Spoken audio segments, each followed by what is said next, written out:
In this short and easy tutorial, I'll show you how to reset your Bose TV speaker or soundbar in just a minute.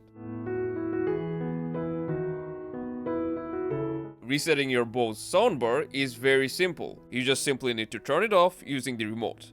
Then unplug the power cord and any other cables that was plugged into it, such as the HDMI cable and the optical cable.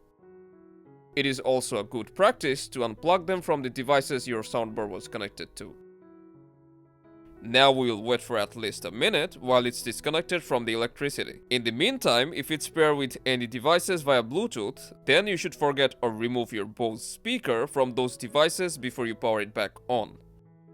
Now our Bose TV speaker is reset successfully. Now you can plug all the cables back in, turn it back on and start enjoying your music. So that's how easily you can reset a Bose TV speaker or soundbar. If you have any questions or feedback, leave them down below and I'll see you soon.